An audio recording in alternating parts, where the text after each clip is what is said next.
Hello বন্ধুরা, সবাই কেমন আছো? আশা করছি সবাই খুব ভালো আছো আর আমিও খুব ভালো আছি।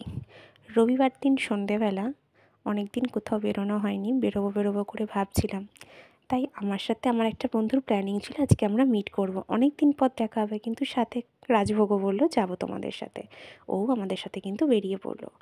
আর এই দেখো আমরা কিন্তু সোজা চলে এসেছি সিদ্ধিমোড়। ওই যে যার সাথে মিট করবো সে কিন্তু দাঁড়িয়ে আছে সায়ন্তনী।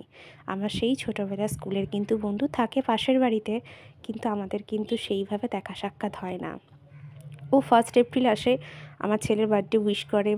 আর ওকে কিন্তু আমার মনে করাতে হয় না যে আমার ছেলের বার্থডে এটা, মানে 1 এপ্রিল। ও কিন্তু ঠিক মনে করে উইশ করে এবং আসেও আমার বাড়িতে। সেই তখনই দেখা হয়। তো সেই ছোটোবেলায় কিন্তু কেউ কাউকে টাইম দিতাম না, যখন তখন দেখা, যখন তখন খেলা শুরু হয়ে যেত আমাদের।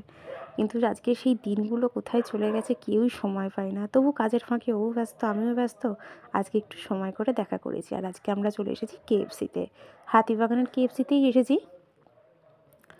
এবার ডিসাইড করতে পারছি না ঠিক কোনখানটায় বসবো আমরা। তাই যাই হোক, একটা জায়গা সিলেক্ট করে তারপরে এখান থেকে ওদের খাবার অর্ডার করার জন্য যে জায়গাটা করেছে, একদমই প্রায় খুব খটোমটো ব্যাপারটাতে এখান থেকে কিছুটা খাবার অর্ডার করে আমরা খাবারের বিলটা নিয়ে গিয়ে ওখানে বলে এলাম। ওদের ওখানে কোড নাম্বারটা বলতে হয়, তারপর কোড নাম্বার ধরে ডাকে, তারপর নিয়ে আসতে হয়। অনেকক্ষণ বসে থাকার পরে দেখো এই বদমাশি শুরু করে দিয়েছে আমার রাজভোগ, সাথে সায়ন্তনী বেশ এনজয় করছে ব্যাপারটা।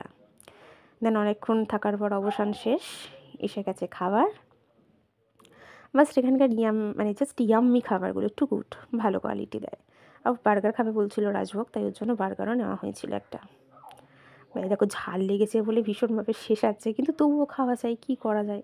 মাঝখানে কিছুটা ফটো তুলেও নিয়েছিলাম। এই দেখো সায়ন্তনীর সাথেও কয়েকটা ফটো তুলে নিলাম। আমাদের মোটামুটি আড্ডা দিতে দিতে অনেকটা সময়ই কেটে গেল, সুন্দরভাবে টাইমটা কাটলো। দেন এবার বেরিয়ে যাওয়ার মুখে, বাসের জন্য ওয়েট করছি। বাস আসলে সোজা বাড়ি। রবিবার সন্ধ্যেটা কিন্তু খুব সুন্দরভাবেই কাটলো। সায়ন্তনীও চলে গেল ওর বাড়িতে, আর আমি আমার রাজভোগকে নিয়ে বাড়ি ফেরার পথে। রবিবার সন্ধ্যাটা সত্যি খুব ভালো লাগলো। ছোটোবেলার বন্ধুর সাথে হঠাৎ করে মিট করে টাইম স্পেন্ড করতে কার না ভালো লাগে বলো? তোমাদেরও এরম হয় কি না সেটা জানিও। ভিডিওটা এতটুকু। Good night.